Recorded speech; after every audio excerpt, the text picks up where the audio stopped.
Saya tak sapa tahap waliullah sebab saya tak dapat berzikir dan sambil-sambil melopak, maka saya tidak layak jadi pengetua di situ. Di antara syarat dan jadi pengetua mesti baca la ilaha illallah 10,000 kali dalam masa 1 jam. Jadi biar siapa satu masa wali-wali Allah dalam kubur tu dekat saya. Kalau saya boleh sapa tahap tu, baru boleh jadi pengetua sekolah. Maka saya kata kalau gitu saya tak sapa tahap tu, kata saya ngatip zikir pun tak boleh sapa lagi tahap tu. Jadi maka mereka kata kalau gitu Ustaz Ridwan ni tak layak lagi jadi di antara wali-wali Allah. Sebab dia kata di antara syarat nak jadi wali Allah ni mestilah wali-wali songo, keluar daripada kubur dekat, maknanya boleh jadi ketua. Dari situlah tercetus idea untuk buka sekolah tahfiz ni. Apabila saya bincang dengan Cikgu Maludin, jadi Cikgu Maludin kata setuju, beres. Asal kita nak buat sungguh-sungguh. Kalau kita nak main-main, baik tak payah. Maka cubaan pertama sekali apabila kita nak buka sekolah tahfiz di sini, cubaan yang pertama sekali ialah terutama sekali orang kampung ni.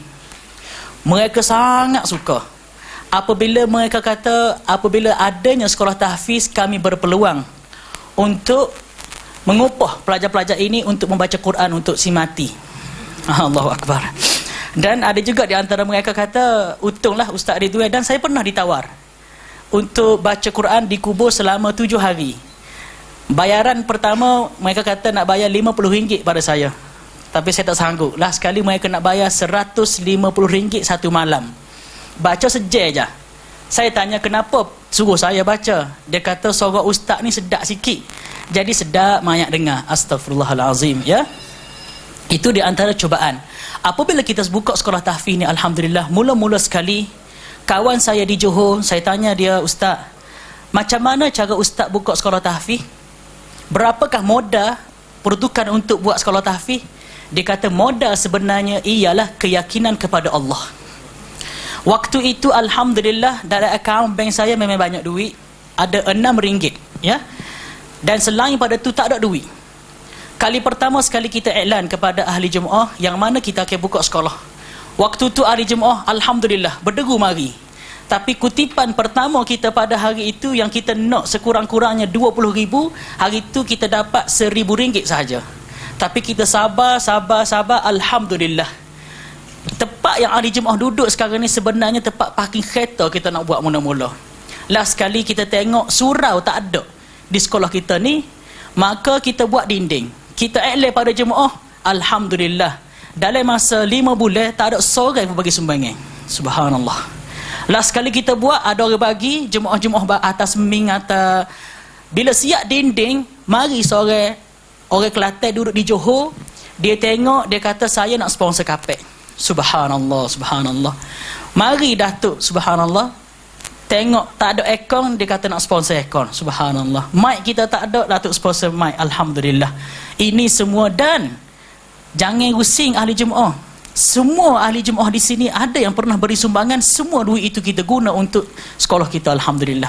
Gapo gak special sekolah kita ni? Sekolah tahfiz lain pun banyak, tapi di sini kita nak ajar semua pelajar-pelajar yang berada di sini ialah sunnah Rasulullah sallallahu alaihi wasallam. Kita tak nak capur. Bahkan setiap pelajar yang mahu untuk menduga di sini, saya berterus terang, di sini kita tidak latih anak murid kita ambil upah ngaji, tidak. Kalau ngaji 40 beres. Kalau kata nak upah, contoh baru ni kita diajak, ustaz, berapa ringgit upah anak ustaz untuk solat jenazah? Saya kata astagfirullahalazim, abang tak boleh upah dan kita tak akan ambil upah.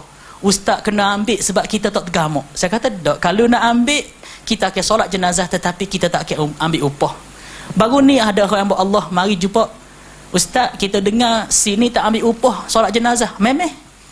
Bapanya? Dia kata ada sebuah sekolah bila kita ajak untuk solat jenazah, ada seorang ustaz dia bagi tahu boleh, tapi sekurang-kurangnya dalam sapu mesti ada RM10. Dan kita ada 50 orang pelajar, kena cedek untuk 50 orang pelajar. Jadi dia tak ada duit. Subhanallah, subhanallah. Satu adat yang bahaya, dan di sini kita nak terapkan kepada pelajar kita, alhamdulillah. benda-benda yang sangat penting, iaitu sunnah Rasulullah SAW. Sebab sewaktu saya belajar di Pakistan, saya di Pakistan selama 19 tahun. Saya berkawan dengan orang-orang Syiah. Sebab saya berkawan, sebab dulu saya main bola di kelab. Sebab kuat main bola sangat dulu, main siapa dapat main kelab, dapat allowance bulan ni, alhamdulillah. Pemain-pemain bola semuanya Syiah. Dan Syiah ni paling kuat sekali taqiyah. Subhanallah, subhanallah. Dan puak-puak Syiah ini makan minum dunia, saya kata semua benda haram. Dia hidup dengan haram, subhanallah. Dan saya pernah diajak 10 Muharram, awal Muharram hingga 10, pernah diajak untuk pergi nikah mut'ah. Dia ada banyak jenis nikah mut'ah. Ada hot 24 je, ada hot paling sikit 2 je. Tu dia sikit 2 je. Dan saya akan disponsor untuk nikah mut'ah.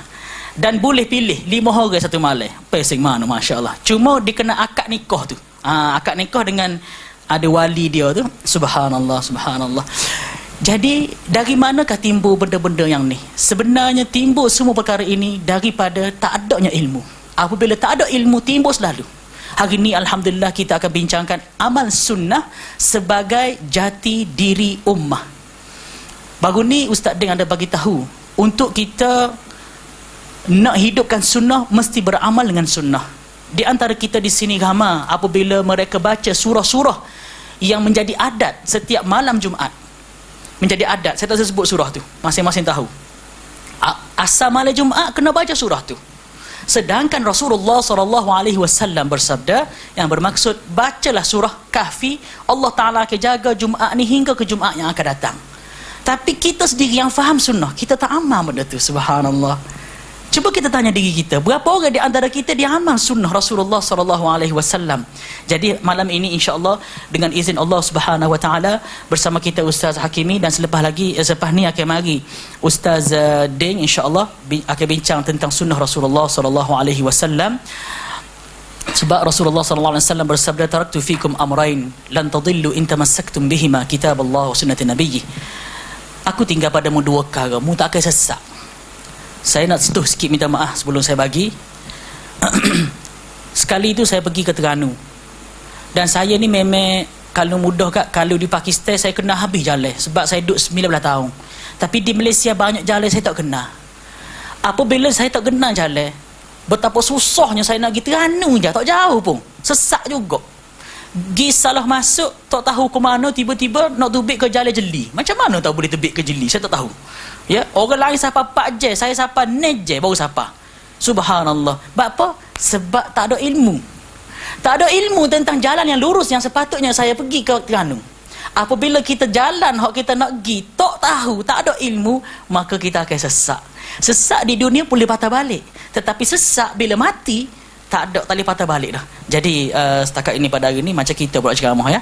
Saya sebagai moderator sahaja. Tapi sebab Ustaz Din tak siapa lagi. Okey. Jadi dengan tidak melengahkan masa lagi, ana menjemput Al-Fadil Ustaz Hakimi untuk sama-sama kita bincangkan amal sunnah sebagai jati diri ummah insya-Allah. Majlis dengan segala hormatnya mempersilakan.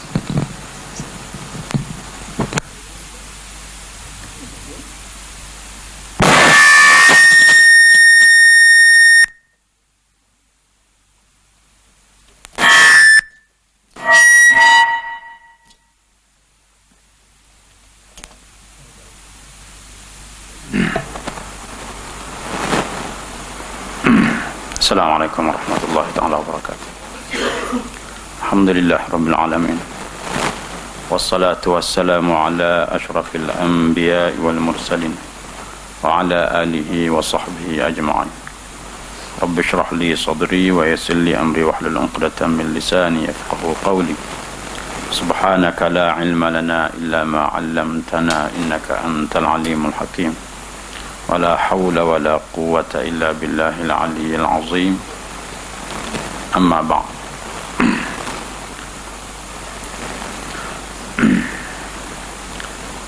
Terima kasih kepada pengurusi majlis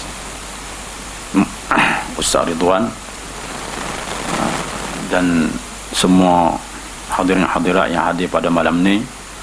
Mudah-mudahan dirahmati Allah Subhanahu Wa Taala. Alhamdulillah, syukur kepada Allah Subhanahu Wa Taala kerana pada malam ini kita dapat mengadakan satu program untuk membincangkan tajuk amal sunnah sebagai jati diri ummah. Ambonya nak kecek sikit zaman pasal tak apa segaman. Agak aku sadin lah malam ni. Tajuk yang sangat besar lah. Kita nak bincang malam ni sebagai umat yang hidup di akhir zaman. Kita ni jarak dengan Nabi sallallahu alaihi wasallam sudah 1000 tahun lebih. Sudah jauh dengan zaman Nabi sallallahu alaihi wasallam, dan boleh disifatkan zaman kita ni zaman fitnah. Banyak fitnah yang telah digambarkan sendiri oleh Nabi sallallahu alaihi wasallam telah berlaku dalam kehidupan kita. Fitnah yang boleh menggugakkan keimanan. Fitnah yang boleh memalapkan cahaya iman.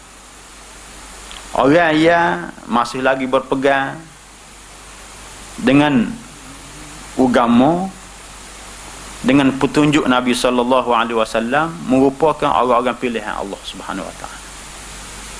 Orang pilihan Allah Subhanahu wa taala.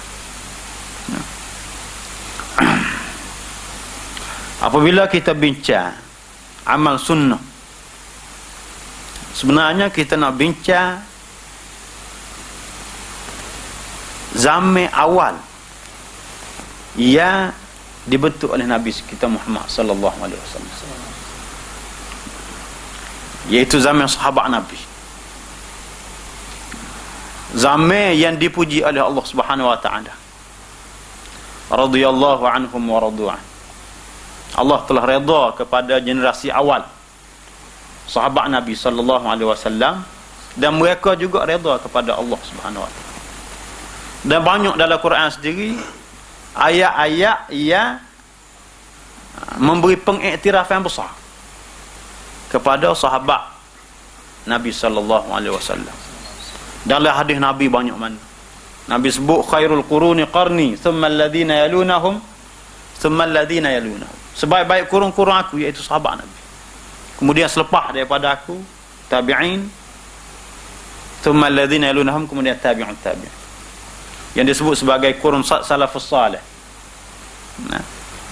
300 tahun yang pertama.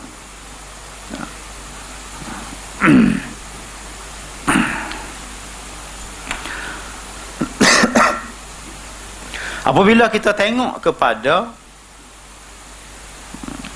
zaman sahabat Nabi sallallahu alaihi wasallam yang telah diiktiraf semua ada zaman kejayaan besar, dengan tarbiyah dan juga bimbingan daripada Rasulullah sallallahu alaihi wasallam, yang mana kehidupan sahabat Nabi ini hidup iaitu menterjemuhkan Quran, mengamalkan Quran, dan juga mengamalkan ilmu yang dibawa oleh Nabi kita Muhammad sallallahu alaihi wasallam, yang disebut sebagai sunnah Nabi. Cumanya ya jadi masalahnya kita nak bincang zaman kita. Zaman sahabat ni sebagai cermin kepada kita di dalam penghayatan sunnah Rasulullah sallallahu alaihi wasallam. Cuma zaman kita sendiri, zaman yang jauh daripada sunnah Nabi sallallahu alaihi wasallam. Allah Subhanahu wa taala pilih kita hidup di zaman yang mana manusia jauh daripada sunnah Nabi. Walau bagaimanapun sunnah Nabi ini tidak akan terpadam. Nabi sebut la tazalu ta'ifatun min ummati zahirina 'alal haqq la yadurruhum man khalafahum hatta ya'ti amrullah wa hum 'ala dhalik. Tidak akan sentiasa ada satu kumpulan yang sentiasa memperjuangkan kebenaran, yang menzahirkan kebenaran, iaitu sebagaimana yang dibawa oleh Nabi. Kalau kita sebut sunnah, Sentiasa ada. Walaupun kita hidup di zaman orang yang jauh daripada sunnah Nabi sallallahu alaihi wasallam, tapi orang yang membawa sunnah Nabi tetap akan ada. Dan yang disebut sebagai ta'ifatun zahirina al-haq, mudah-mudahan kita yang berada pada zaman sekarang.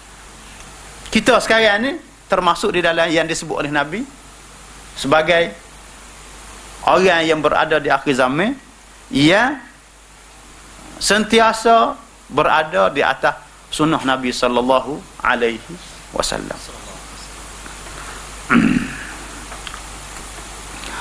Apabila kita membicarakan tentang amal sunnah, amal sunnah, dia bermula dengan ilmu. Kerana sunnah ni yang pertama sekali kita kena kenal. Kita kena kenal. Orang yang tak kenal sunnah, dia tidak boleh beramal dengan sunnah. Sebab itulah ramai apabila kita sebut sunnah, ramai semua nak ke sunnah belakang. Dan mengaku mendakwa dia pun berada di atas sunnah juga.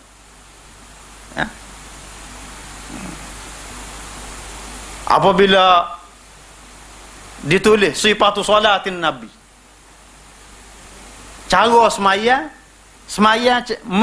menurut Nabi, dia tulis juga sifat salatun Nabi juga. Semua menunjukkan dia sebenarnya nak kepada sunnah, nak kepada sunnah, tapi oleh kerana tidak mengenali sunnah, tak kenal sunnah tadi itu, maka dia tidak berada di atas jalan sunnah, tidak berada di atas jalan sunnah. Sebab besar sekalinya gapo dia yang tidak berada di atas jalan sunnah tadi itu, kerana asasnya mereka tidak ada ilmu sunnah, tidak belajar ilmu sunnah. Sebab itulah Nabi sallallahu alaihi wasallam, Nabi sebut sebagaimana hadis yang dibaca tadi, taraktu fikum amrayn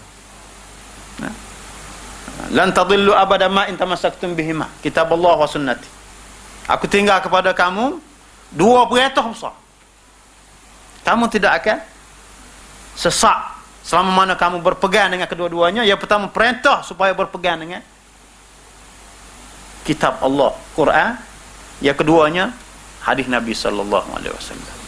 Kedua-dua ni kita kena memahami, kita kena sedar dia tu merupakan ilmu.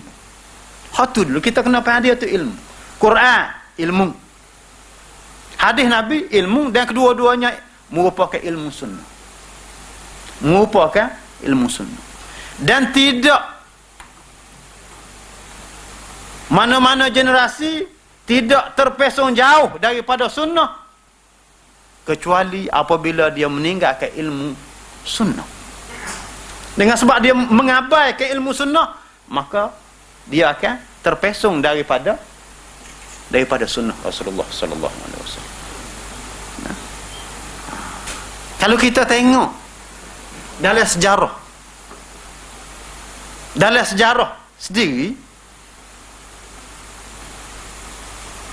umat Islam ni ada naik dan ada turun dalam sejarah. Perkembangan ilmu dan naiknya Islam tadi kerana ilmu tadi disertakan dengan sunnah.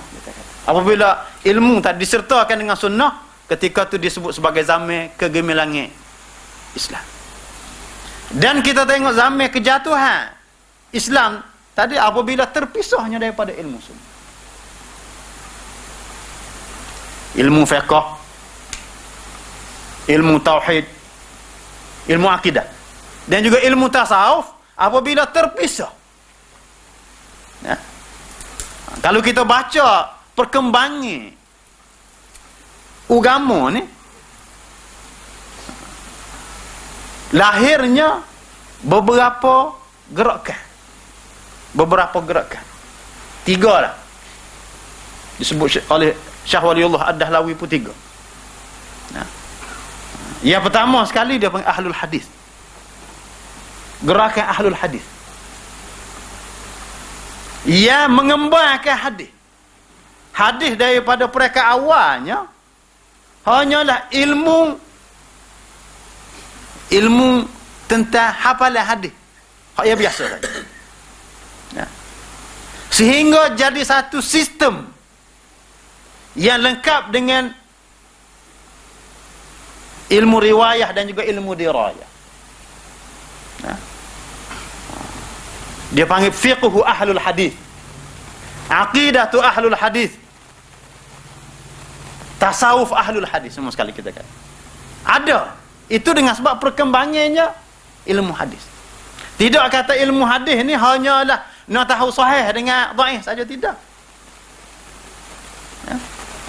Kemuncaknya apabila berkembang ilmu hadis ni, dia lahirnya fiqh ahlul hadis.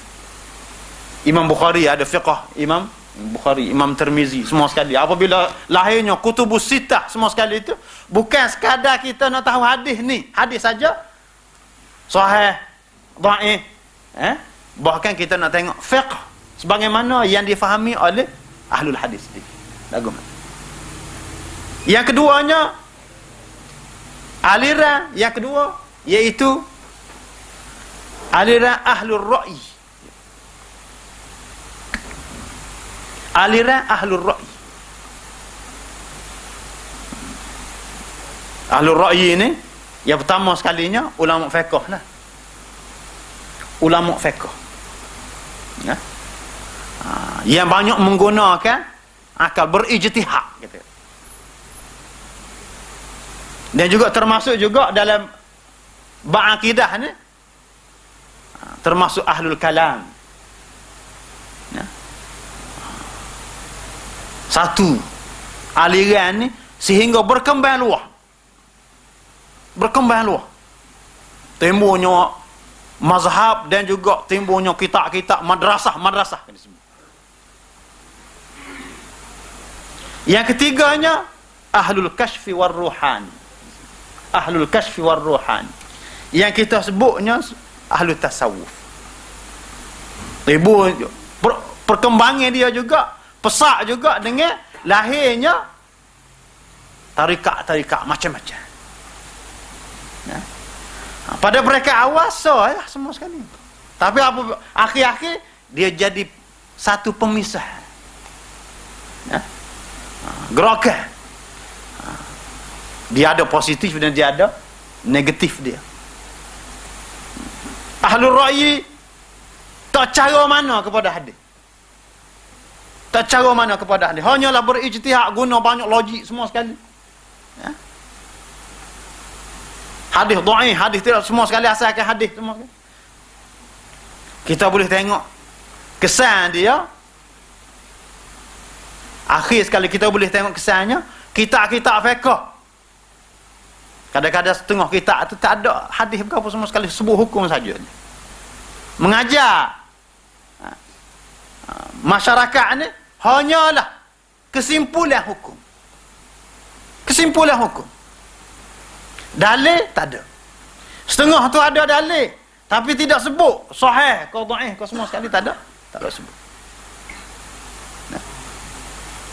Begitu juga dengan ahlul kashfi war ruhani yang disebut sebagai tarekat ni, dia lebih cenderung kepada pengalaman. Lebih teruk lagi. Tasyih dia ni pengalaman beramal begini jadi begini. Maka dia tulis apabila beramal begini, boleh begini, jadi macam-macam begini. Jadi satu amalan. Zikir ni, dia buat zikir ni. Dia beramal dengan zikir tu, maka dia dapat satu kesan. Maka dia buat. Sebagaimana kita tengok di dalam setengah kitab tentang semaya hajat lah kita kata. Siapa dia yang semaya 12 rakaat, baca sekian begini dengan cara begini, akan disempurnakan hajat. Pasalnya hasil dia pun pengalaman, dia buat kadang-kadang. Maka orang pun jadi satu ajaran. Satu ajaran. Jadi kita boleh tengok kenapa ke orang ni jauh daripada sunnah tu. Semua tu ada faktor-faktor. Ya. Ia terbawa. Faktor-faktor ya terbawa. Jadi orang hak kedian ni terima hak tu lah. Kalau ngaji fiqh agak nama kitab fiqh tu yang paling besar sekali. Dia mau ngaji kitab agak pun. Kalau ngaji kitab mahalli. Apa kita pondok orang sebut Al-Yubi. Oh masya-Allah. Alim fiqh betul. Dalam bab tasawuf ngaji ke apa dia? Minhajul Abidin. Kitab besar-besar, maka itu satu penilaian di situ penilaian. Penilaian kitab fiqh. Bukan penilaian setiap ilmu yang kita pelajari tidak. Sebab tu apabila kita tengok kitab-kitab yang ditulis hak dalam bahasa Arab tu boleh kira lagi. Hak dalam bahasa Melayu lagi teruk lagi. Ba maulud tu kau mari hadis maulud dah. Man 'azzama maulidi faqad 'azzamani. Wa man 'azzamani dakhala al-jannah. Oh ni berasa kalau maulud baca ni. Pada raya Abu Bakar buat maulud, Umar buat maulud.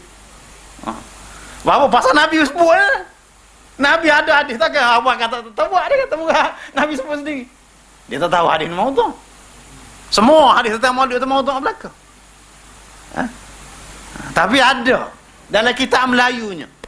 Siyarus Salikin aja buka tu gak banyak benar. Dalam Siyarus Salikin.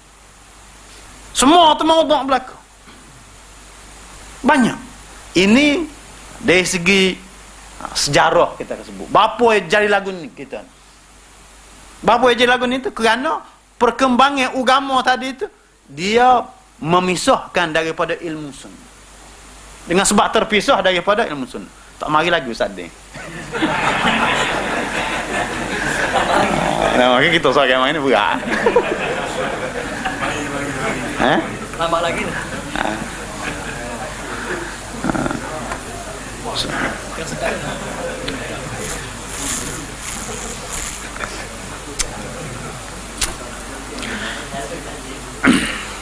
Sebab itulah apabila kita sebut nak beramal dengan sunnah, nak kita nak kembali kepada sunnah, nak menghidupkan sunnah Nabi, mesti kita kena mulakan dengan ilmu sunnah. Kita kena kenal apa dia sunnah Nabi. Dan tidak boleh kenal sunnah Nabi ni kecuali dengan ilmu sunnah. Dengan ilmu sunnah.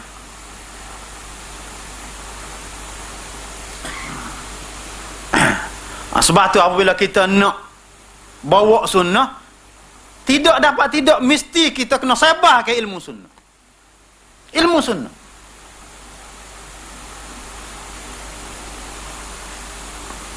Bagi anak lah, di antara sebab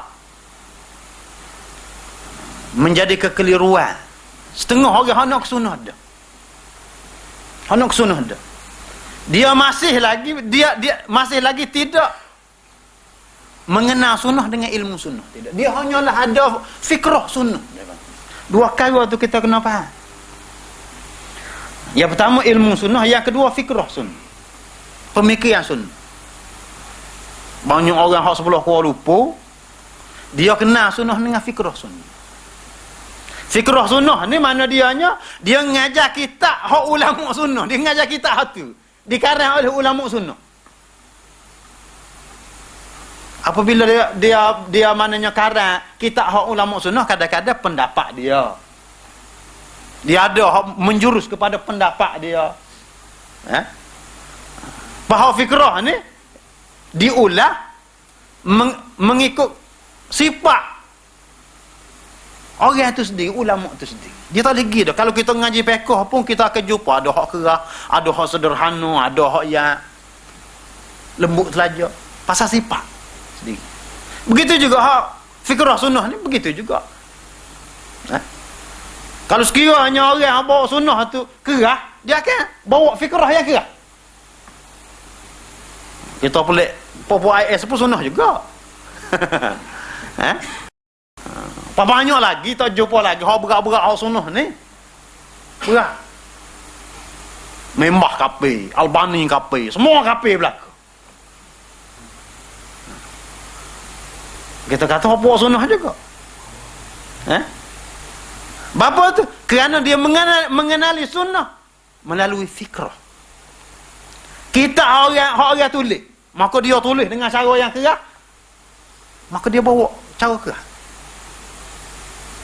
Hak kalau sekiranya ulama sunnah hak jenis mu'tadil, pertengahan, pertengahan, maka dia akan orang hak akan bawa tu secara pertengahan.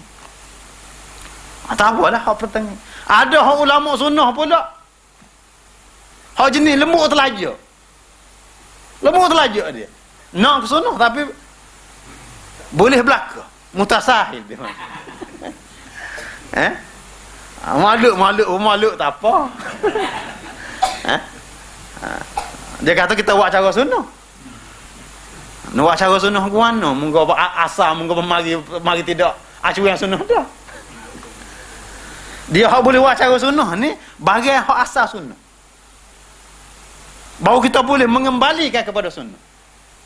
Macam semayang kata-kata. Semayang tu asal sunnah mari Nabi. Cuma lama telajak dia akan jadi berubah ada. Kita boleh kembali kepada sunnah. Ajar sifatu salatin Nabi. Boleh. Tapi kan nak buat sifatu maulidun nabawi. Tak boleh. Pasal Nabi tak aja buat.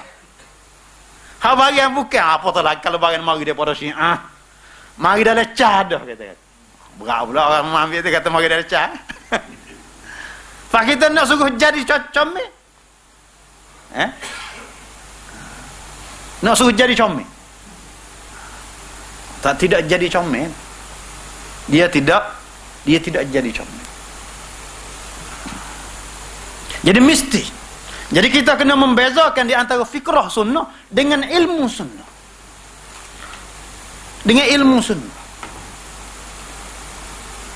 Jadi kalau kita ngajar ilmu sunnah, sebab tu apabila kita ngaji kita hadis yang muktabah, itu yang disebut sebagai ilmu sunnah. Kita boleh kenal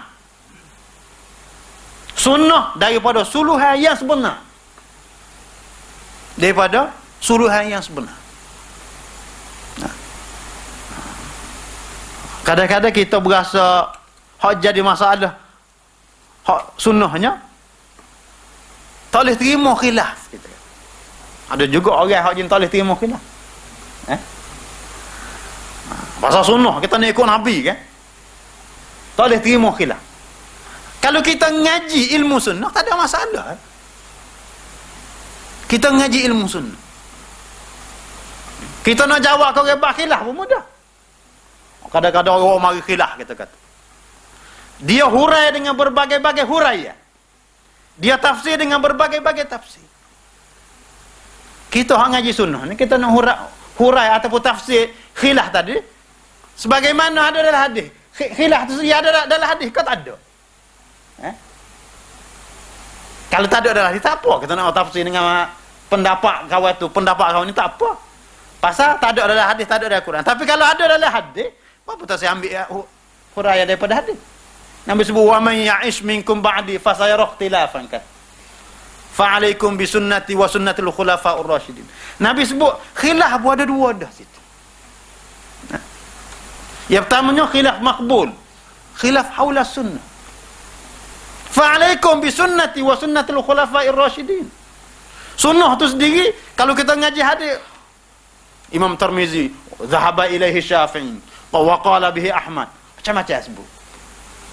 Hadis, tetap hadis kita ngaji hadis, tapi banyak aliran yang menyebabkan khilaf tadi. Semua khilaf tadi itu dia panggil khilaf haula sunnah yang disebut sebagai khilaf makbul. Khilaf yang kita kena terima. Orang yang nak bawa sunnah pun kena terima khilaf. Pasal khilaf di dalam nak memahami sunnah, nak faham sunnah, dan juga khilaf keluasan sunnah Nabi itu sendiri. Bukan sunnah Nabi ni terutama sekali apabila kita sebut hak sunnah Nabi ni di dalam bab hukum hakam, di dalam bab amalan, maka amalan ni sifat dia luar. Sifat dia luar. Quran dia banyak masalah akidah. Akidah ni sifat dia lebih kita kata konkret, kemah, nak biar kemah. Dalam bab amalan dia lebih terbuka. Dia lebih terbuka. Yang keduanya khilaf mardud, yang tak boleh terima. Nabi sebut wa iyyakum wa muhdatsatil umur. Khilaf haulal bid'ah. Hak sekitar bid'ah tu dia panggil khilaf mardud semua sekali. Kalau orang kata kita tak boleh terima khilaf, betul juga tak boleh terima khilaf. Khilaf yang mardud tadi kita tak boleh terima. Kalau kita terima khilaf, memang kita terima khilaf pasal khilaf hak makbul kan. Tapi kalau kita terima khilaf langsung bukan di atas jalan sunnah juga tu. Pasal dia tidak mengaji ilmu sunnah tadi. Dia tak mengaji ilmu sunnah, maka dia tidak boleh menerima khilaf. Sedangkan dalam ilmu sunnah pun ada khilaf. Ada khilaf haula sunnah, sekitar sunnah Nabi. Sekitar sunnah Nabi. Dalam Bukhari sendiri pun ada. Walaupun Imam Bukhari ada pendapat dia sendiri, tapi dia orang mari pendapat-pendapat lain sebagai meraihkan. Menunjukkan keluasan tadi. Menunjukkan keluasan. Imam Abu Daud buat mari semua pendapat dalil 4 mazhab. Syafi'i lagu ni semua sekali orang mari mazhab-mazhab dalil mazhab. Tirmizi lebih daripada 4 mazhab mari. Cuma Imam Bukhari orang mari hak paling sahih daripada semua sekali. Jadi hak tu kita kena terima dalam suatu ilmu dalam sunnah yang kita kena faham. Apabila kita tidak mengenali sunnah dengan ilmu, melalui ilmu sunnah, hanyalah kita mengenali sunnah melalui fikrah sunnah, dia akan jadi lagu ni. Timbulnya orang-orang yang begitu ekstrim. Ekstrim dengan sunnah. Yang menyebabkan balah sama sendiri. Dah pun kita ada 10 orang, dah pecah dua, balah sama sendiri pun. Tak ada. Letih, habis tenaga dengan sama sendiri. Ini di antara punca-punca. Untuk kita nak beramal dengan sunnah, mesti kita kena belajar, kita kena kenali sunnah melalui ilmu sunnah. Jadi hak yang pertama sekalinya orang hak tak kenal tadi kerana dia mengenali sunnah melalui fikrah sunnah. Ngaji dah. Hak paling teruk laginya nak beramal dengan sunnah tapi tak mengaji dasar. Terberat lagi. Ilmu sunnah apa dianya tak mengaji. Lebih teruk lagi. Pak kita nak iktiraf amalan dia lagu mana? Ini yang banyak.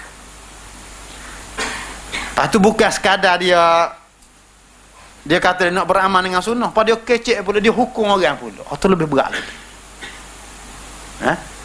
Yang menyebabkan gerakan sunnah ni jadi punah, jadi huduh, jadi fitnah kepada gerakan sunnah. Dengan sebab ada orang-orang yang tidak memahami sunnah, yang tidak ada ilmu sunnah, maka dia bercakap.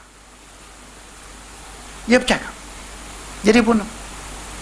Jadi senjata pula kepada musuh orang yang nak lawan sunnah. Untuk nak lawan sunnah ni, dia bawa mariah ni. Ni. Maka dia serah. Dia serah.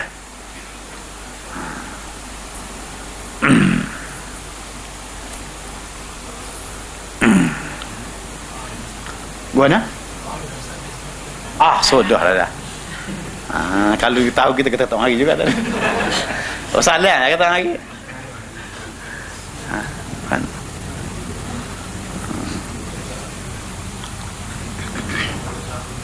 Kita pun diberitahu sepetas sana ni baru ni.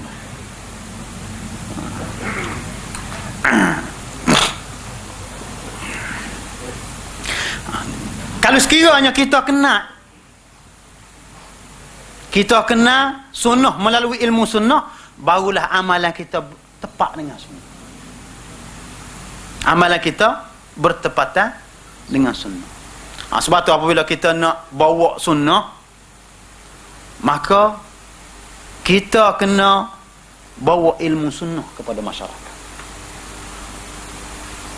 Kita sendiri nak bawa sunnah, nak beramal sunnah. Kita nak beramal sunnah bukan untuk diri kita seorang.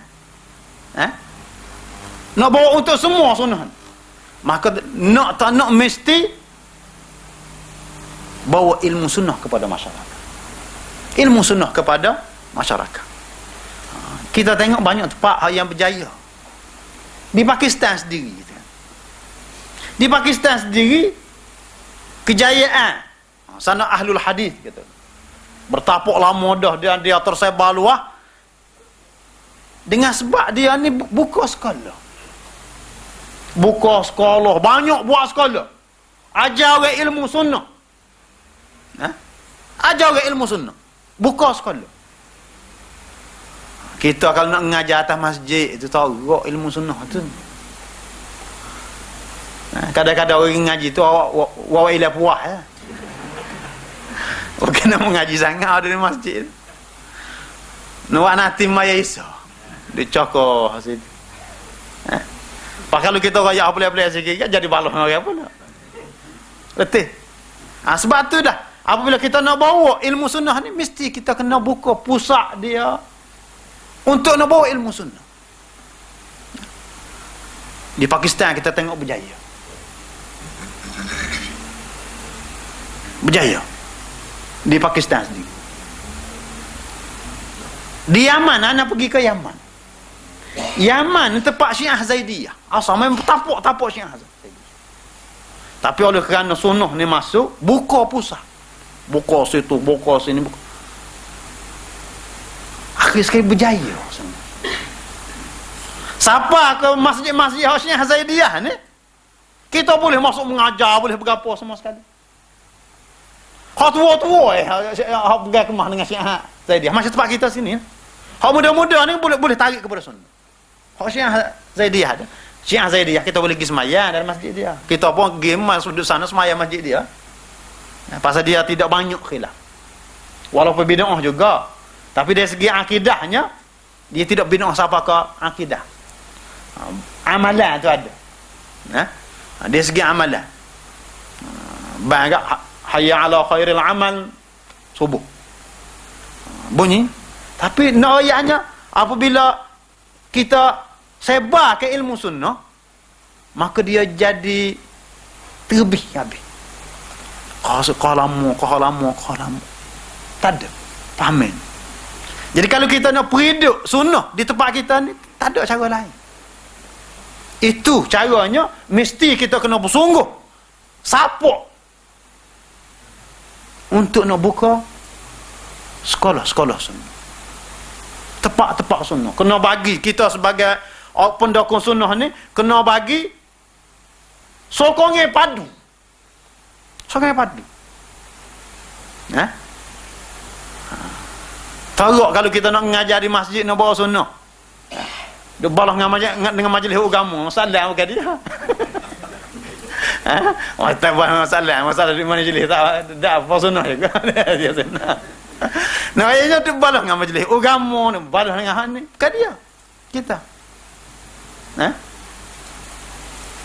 Jadi kita kena buka pusat kita. Kita kena duduk dengan masyarakat. Kalau kita duduk di pensyarah universiti pun dia kurang berkesan sebenarnya. Sekadar pelajar tu betul lah. Pelajar you, tapi masyarakat tak nak terima. Pasal dia tidak terjun dalam masyarakat. Dia tidak terjun dalam masyarakat. Tapi apabila kita ada pusat kita semua sekali, kita boleh ubah. Kita boleh ubah. Ni kita, ni pasal nak kuat kepada sunnah. Ni tak tahulah. Kalau kita mati kita anak kita sunnah ke tak? Tengok ke kita ni bukan main kan. Sunnah kuat, mati-mati anak dia buang mengati, buang macam-macam. Itu kubur dia kan. Dia tunggu kubur berapa? Kata, "Guana." Ha? Goyak ke dia kata yang mau pergi selok dalam kubur itu. Buat begini. Tapi nak buat bagaimana? Pasal kita tidak ada kesinambungan. Kesinambungan apabila kita tidak ada untuk nak memperkuatkan sunnah. Jadi sebab tu Ustaz Ridwan buka sekolah ni, kita kena bagi sokongan penuh. Kena ucap terima kasih di atas usaha bukan mudah nak buka sekolah ni. Dia panggil galau paruk lah. Itu mesti kena beridu. Kena beridu.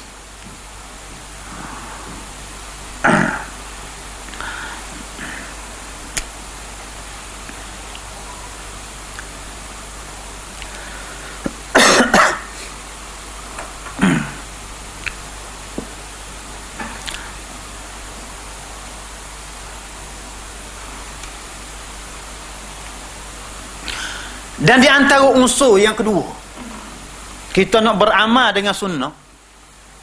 Tak mari sungguh dah Ustaz ni. Mari. Mari lambat. Unsur kita nak beramal dengan sunnah ni, kita kena unsur-unsur gerakan bid'ah. Unsur-unsur gerakan bid'ah di sepanjang zaman. Bukan hak dia panggil semasa. Hak sekarang ada sekarang ni tidak. Di sepanjang zaman daripada awal sehingga ke akhir. Ya? Kerana gerakan-gerakan bid'ah ni dia mempengaruhi. Walaupun kita kata kita ahli sunnah, orang duduk mengaku ahli sunnah, tapi banyak pengaruh-pengaruh amalan-amalan itu sendiri. Sebab itulah apabila kita letak atas nama khilaf, tak kena kalau kita letak atas nama khilaf. Waya khilaf saja. Syiah pun khilaf juga dengan kita. Dia berkata, "Guna amun nikah muta'ah," kata. Syiah khilaf dia kata ni muta'ah tu mungkin khilaf lah. Bapa Syiah pun Islam juga dia kata. Kena royak khilaf tadi tak ada khilaf makbul ke ataupun khilaf mardud. Ya. Kita boleh terima khilaf tadi. Jadi hak kita bawa ni, kita kena kenali amalan-amalan yang ada unsur gerakan yang dibawa oleh gerakan benar. Unsur-unsur Syiah, khususnya yang paling banyak sekali, ya, yang meresapi melalui jalan tarikat tasawuf. Pak kita kata ni amalan ahli sunnah. Ahli sunnah guana amalan ni kalau beranak kat mak dia ni Syiah kata. Asal dia keturunan dia Syiah. Amalan ni. Kita mari ahli sunnah, kita nak iktiraf. Ada. Kita kena kenali bahawasanya apabila amalan tu amalan ahli bid'ah hak asal lagi, maka kita tidak boleh iktiraf sebagai sunnah. Kita kena buat. Kita kena buat. Jadi banyak benar lah. Banyak benar unsur-unsur hak daripada gerakan bid'ah hak suatu ketika dulu meresapi masuk dengan cara kita tidak sedar. Kita tidak sedar. Banyak masuk.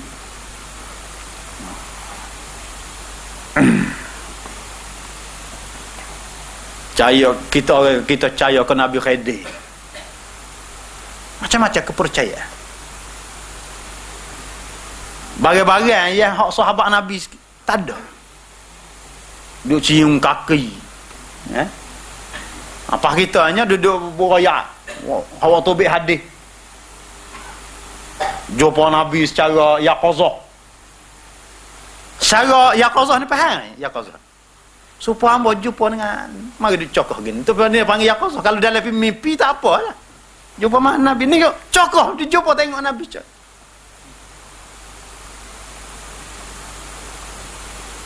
Semua sekali mari daripada aliran gerakan bid'ah. Kalau sekiranya hak asah lagi mari situ, maka kita kena tolak. Bukan termasuk dalam sunnah. Bukan termasuk di dalam sunnah. Nah.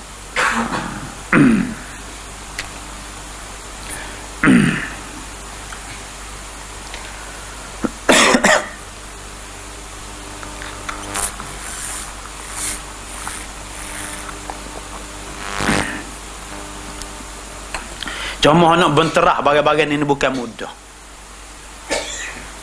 Bukan mudah untuk nak benterah bagian-bagian ini. Dia tidak makan masa sehari dua. Pasal dia kena tanah benih, dia panggil. Kena tanah benih lain. Iaitu dengan kita bawa pengajian Al-Quran, bawa pengajian hadis untuk nak tanah ni. Ha? Kalau tak boleh tanah benih ni, maka dia tak hilang bagian tu. Kena tanah benih-benih ni sudah tentu memakan masa yang lama. Dia tu makan masa lama. Nak boleh ke pulih balik? Nak boleh ke kita nampak hasil? Ha? Supaya kita ni kembali kepada sunnah Rasulullah sallallahu alaihi wasallam.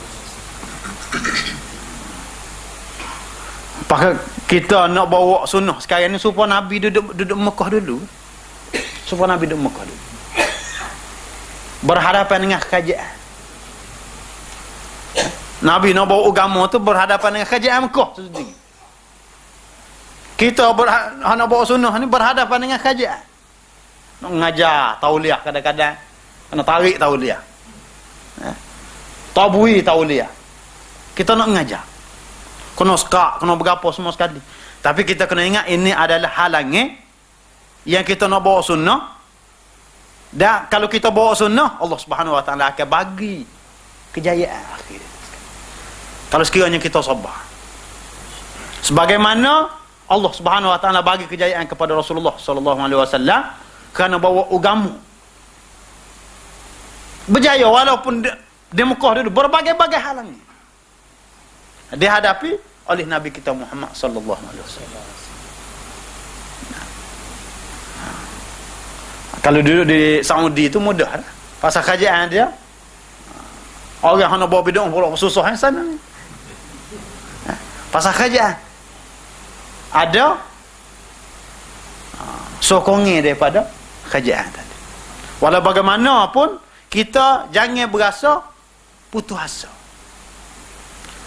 Setengah orang itu ada nampak tak nampak jalan gitu. Ramai orang yang bawa sunnah sekerak jalan.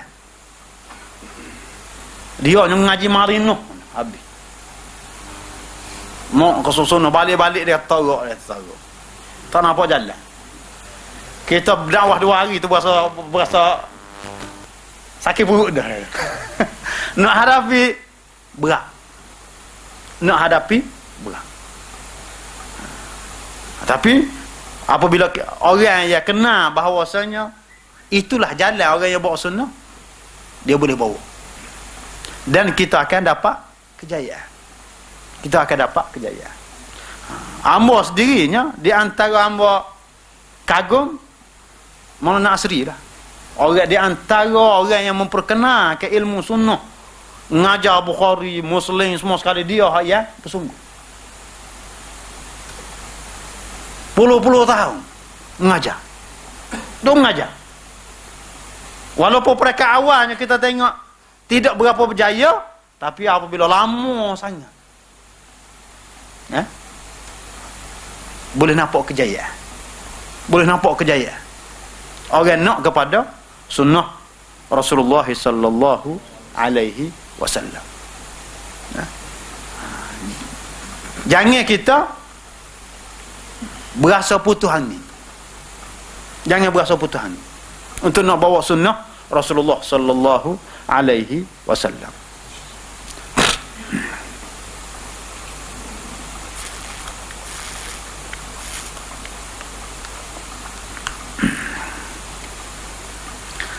Tapi kau salah pula tu.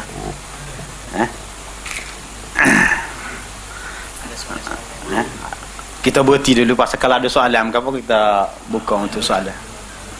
Berbincang lah. Bahasa tak urut lah. Ribuan terima kasih kita ucapkan kepada Ustaz Hakimi, Masya Allah, barakallahu fikum.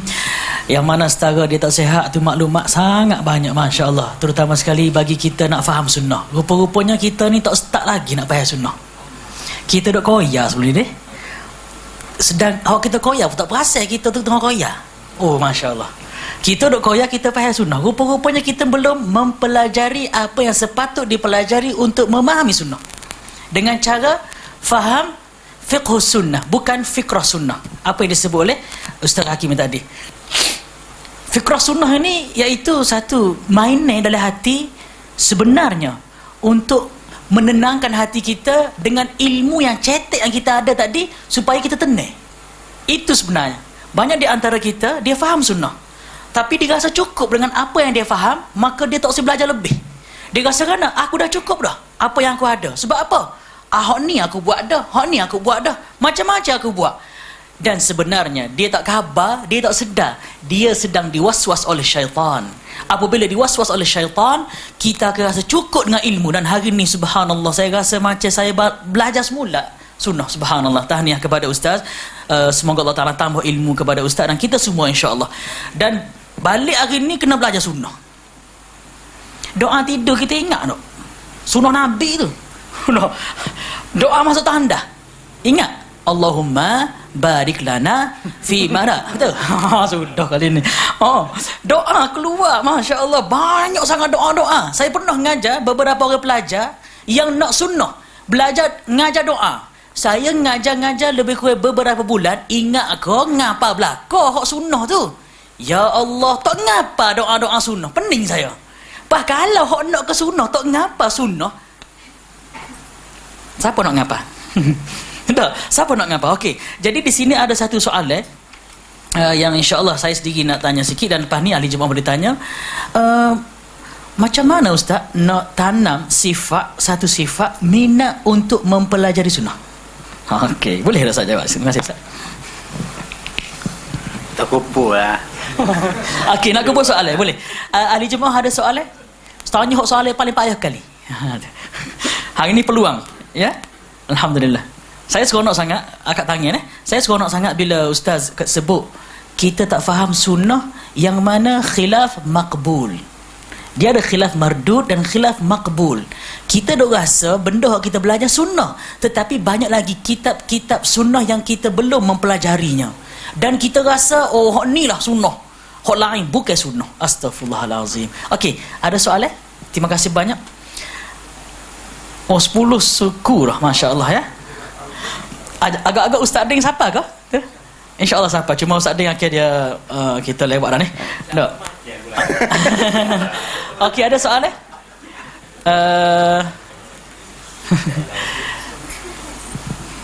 Okey, soalan silang-silang. Tulis tak apa tulis. Kalau malu nak sebut tulis. Tulis. Tak saya tanya kita tanya pula. Itu dia. Okey, sebelum mereka tanya, boleh Ustaz Kimi kalau tak keberatan soalan saya tadi mungkin nak tanam semangat untuk kita mempelajari sunnah. Terima kasih Ustaz.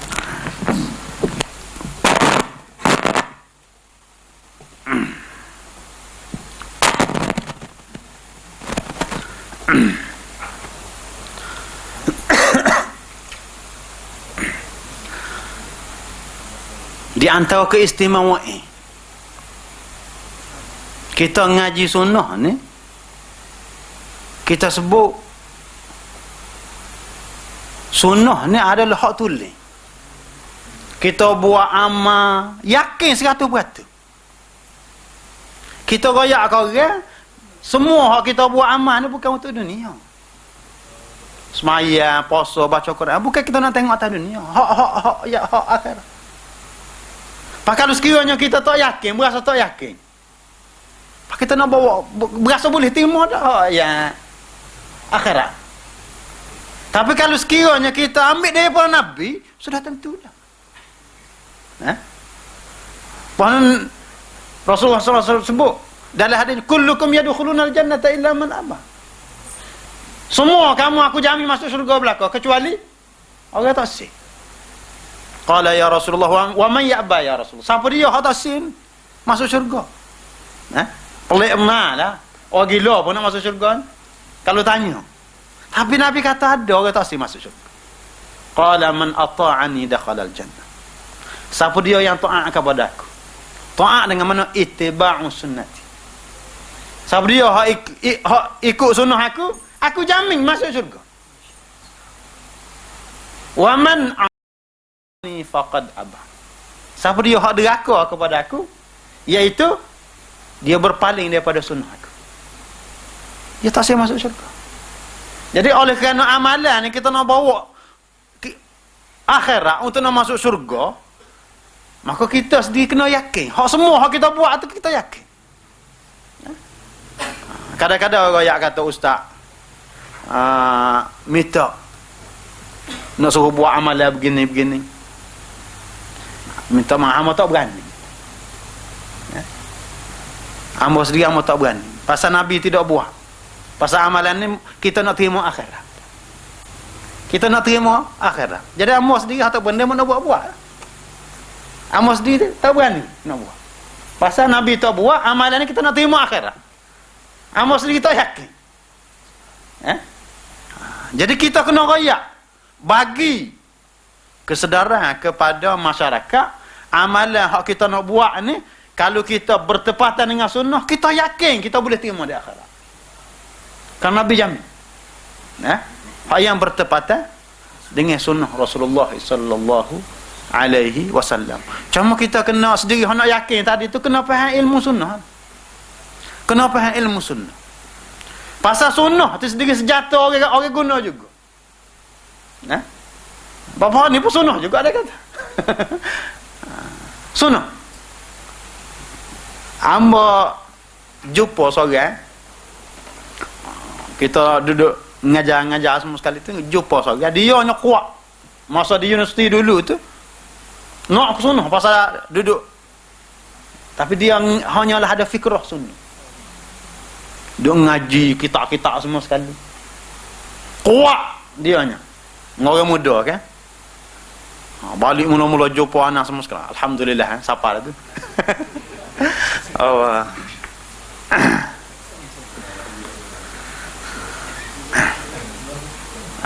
Jadi dia hanya kuat sunnah mula-mula. Balik jadi guru yi. Dia tukar di Pasir Putih tu. Orang bawa pergi jumpa dengan guru pondok situ. Akhir sekali balik lawan kita pula. Dia kata betul, sesak belakang yang bawa. Pasal apa? Tak faham. Faham?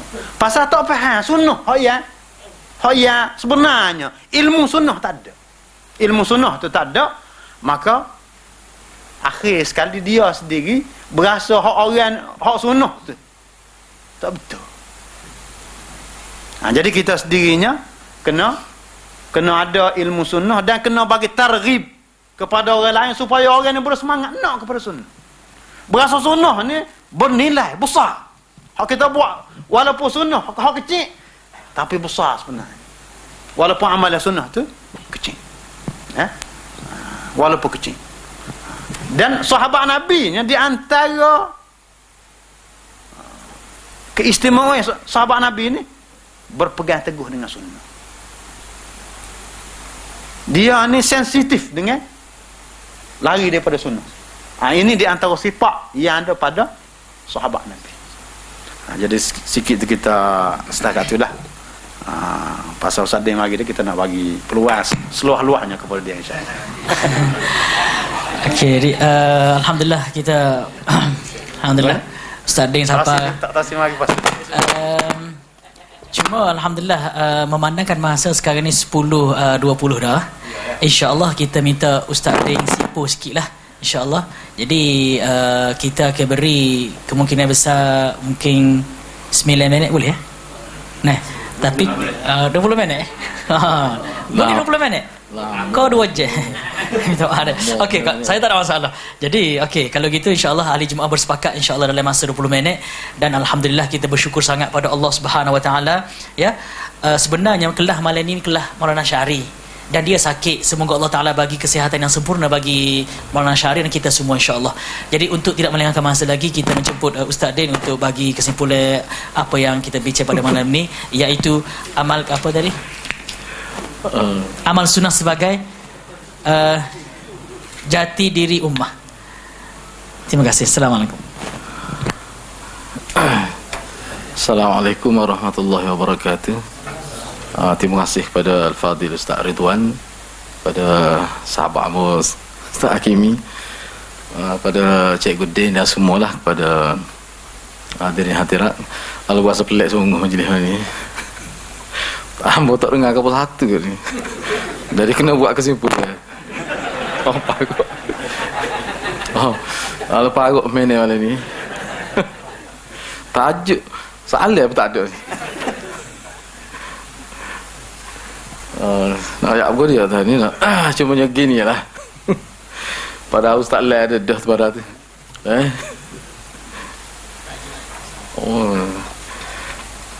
Jadi ana yakinnya apa yang disebut oleh Ustaz Hakimi itu banyak dah sebenarnya. Banyak dah tu sebab kita pun lewat dah ni. Jadi saya pergi mula-mula tadi lah 9 minit. Jadi hamba pergi waktu lah.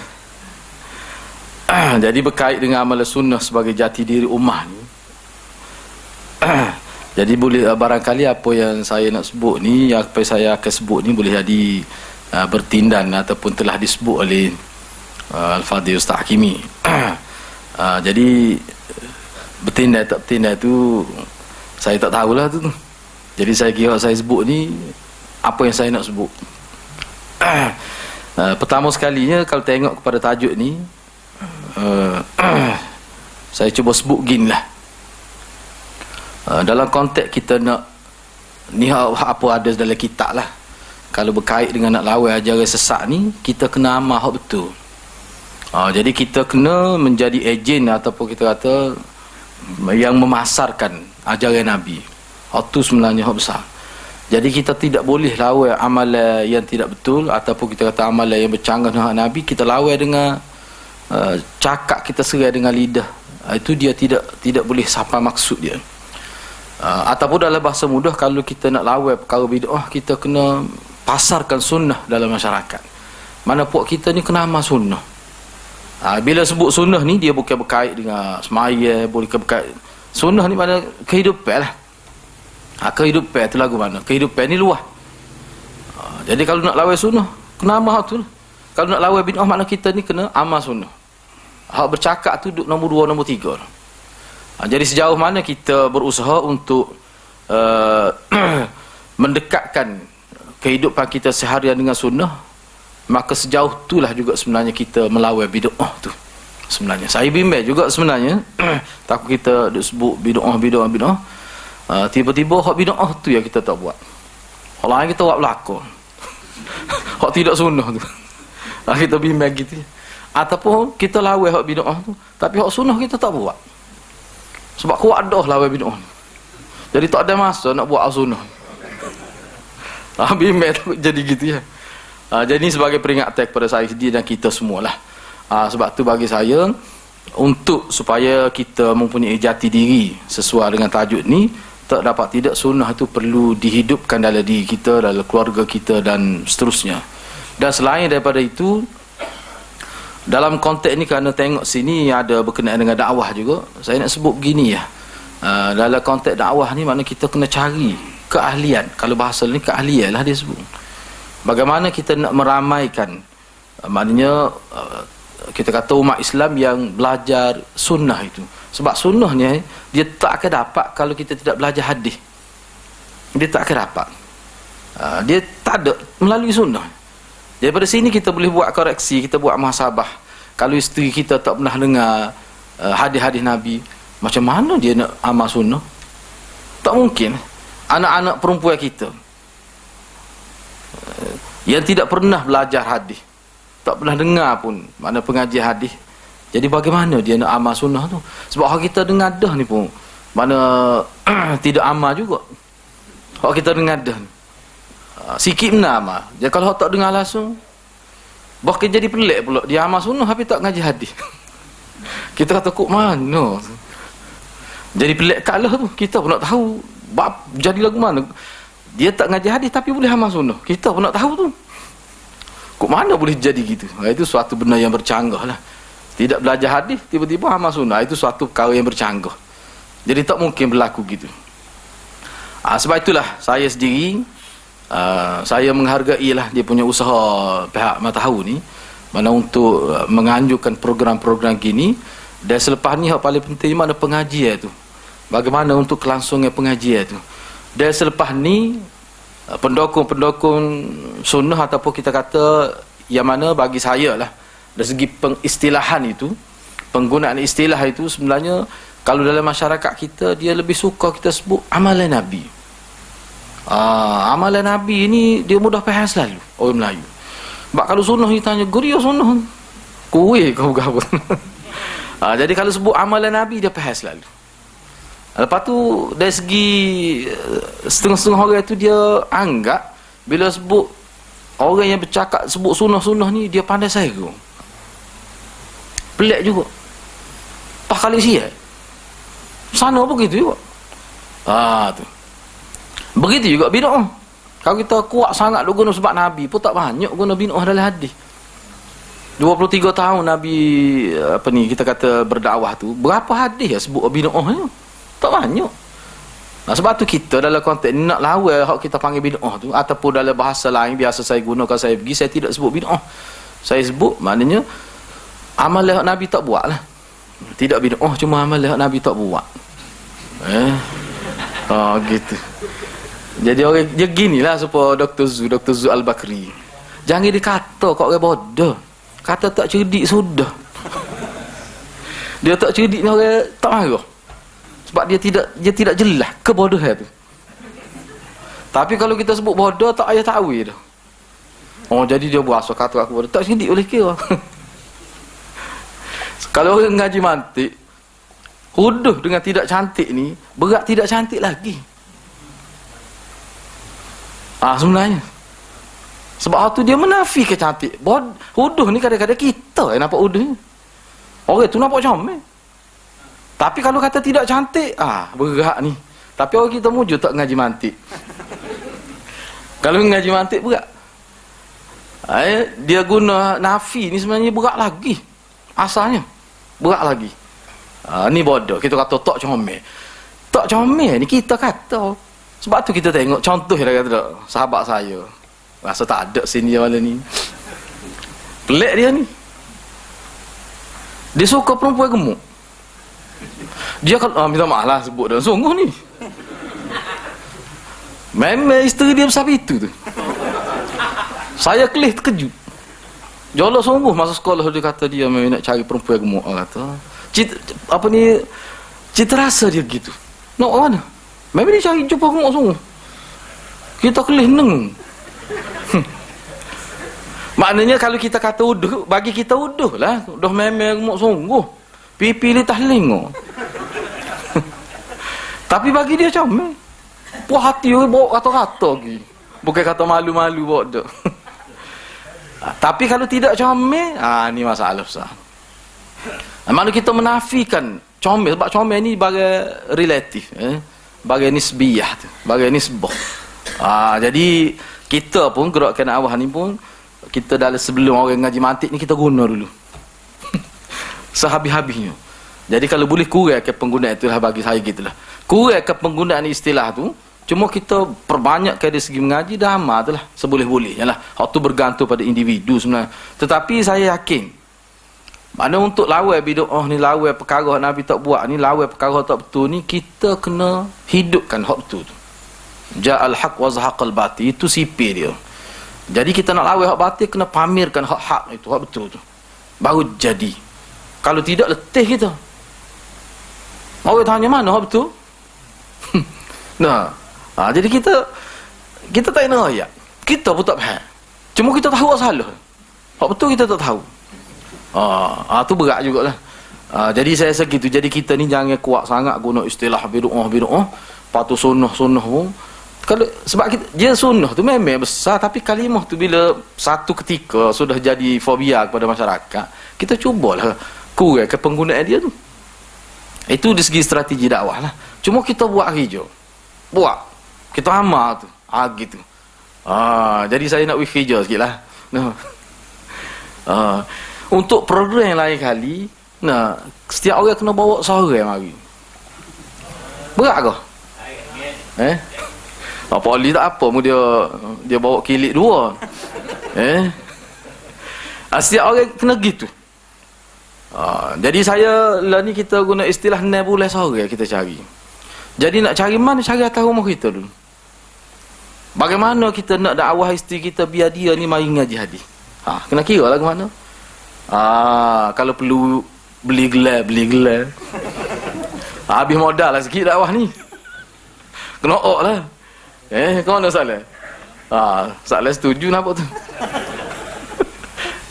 Pos saya sendiri pun. Kalau ni sebab kita kuliah muslimat kita tak ada. Satu kekurangan yang besar. Cuba tengok. Maknanya berapa orang yang mari. Para hasil amal ni tak kira patut boleh mari amal. Boleh mari amal. Jadi 9 bulan seorang mari. Kalau gitu boleh buat gitu insya-Allah. Gaya ke mana? Kalau mu tak segi ngaji aku tak bawa pergi Maidin lepas hari ni. Terah kata gitu sekali nak tahu. Dia kata sudah hijau lah kata si. Buat tu nak mati tu lagi dia. Ginilah kita ambil masa 3 bulan kita mari dulu. Kita buat sunnah dulu. Kita buat dulu amalan Nabi. Lepas tu baru kita cuba. Sebab kalau kita buat lalu dia kata ni buat terbiak ni agak.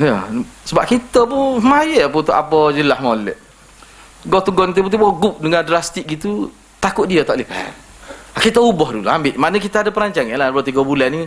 Cuba terapkan sunnah kehidupan kita, baru ajak anak kita, isteri kita kena buat gitu. Tu hak orang lain tu duk nombor 2, nombor 3.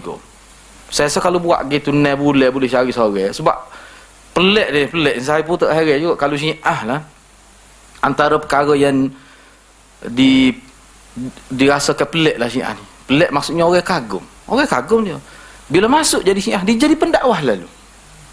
Terus dia ajak orang lalu. Sebab apa? Sebab dia train dalam usrah. Memang dia latih gitu. Memang jadi gitu. Jadi kita ni, kita kata tak? Alah, gitulah kalau saya sebut tu. Aku jadi pernah pula. Jadi makna kita cubalah. Jadi pendakwah atas rumah kita dulu. Cuba buat. Saya rasa kalau boleh buat gitu, mana setahun ada perubahan selalu.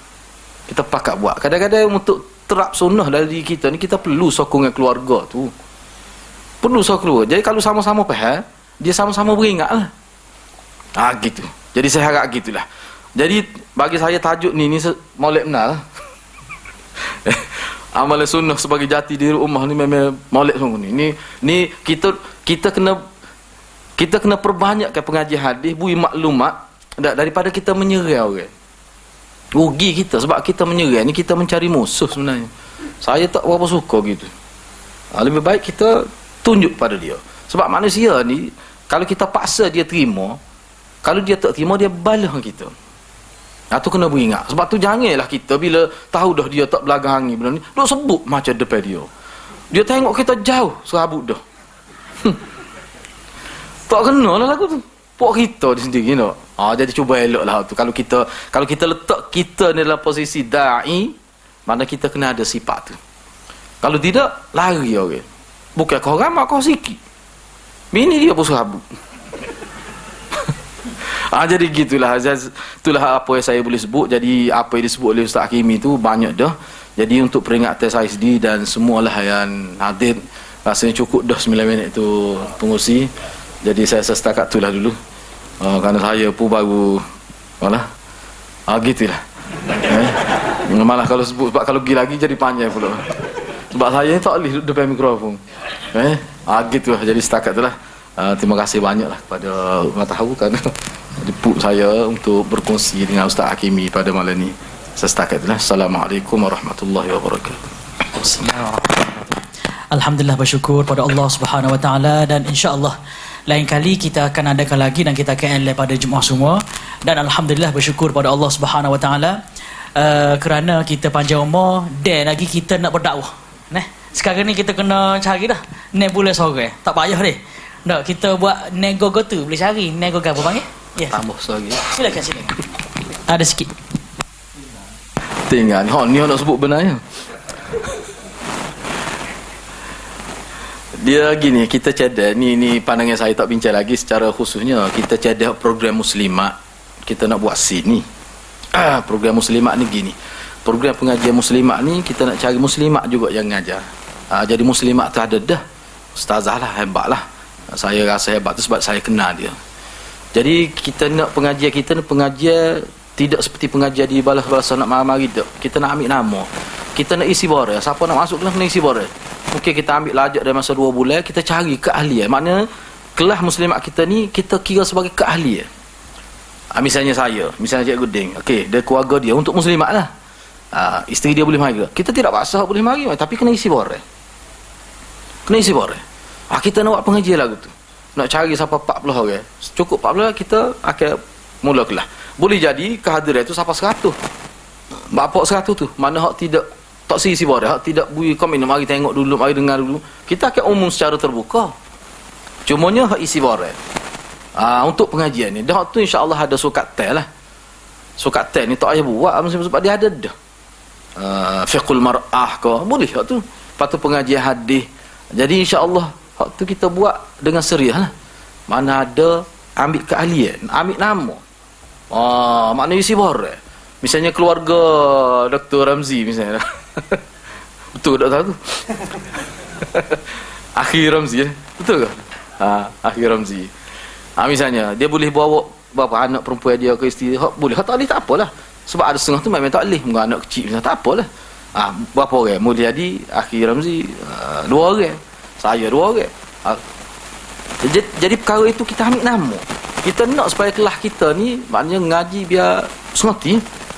Saya rasa insya-Allah kalau buat gitu barulah maknanya kita ada sokongan dalam keluarga kita untuk pengajian sunnah ni. Gitulah. Tu cadangan saya lah. Jadi kita nak buat gitu pun. Saya memang putus dah main nak buat gitu. Cuma hak sini ni atas kebenaran dia punya pentadbir dia lah. Kalau tidak buat sini pun mungkin kita buat lain. Gitu. Kalau Ustaz kata air tak boleh, dia kata tak apa kita buat lain. Dan sebenarnya kita alhamdulillah bila tahu ada nak buat kelas tu sangat suka sangatlah, untung sangat ya. Sebab manfaat, sebab orang hok sponsor aircon, kapek, dia nak manfaatkan benda tadi. Dah. Jadi insya-Allah kita akan buat kelas muslimat dan kelas muslimin insya-Allah, dan kita akan eleh. Dan insya-Allah alhamdulillah terima kasih pada ahli jemaah semua, minta maaf lewat sikit pada hari ini, dan terutama sekali saya ucapkan terima kasih kepada Ustaz Hakimi, Ustaz Syamsuddin dan hadirin semua, datuk-datuk dan ustaz-ustaz semua yang datang pada malam yang mulia ini insya-Allah. Lain kali kita akan buat lagi insya-Allah. Cuma lain kali insya-Allah malam ni ada jamu special sikit malam ni. Lain kali tak janji. Tetapi kalau ada sponsor beres insya-Allah hari ni pun alhamdulillah kita buat ya. Alhamdulillah amalan ni insya-Allah hari Jumaat boleh makan.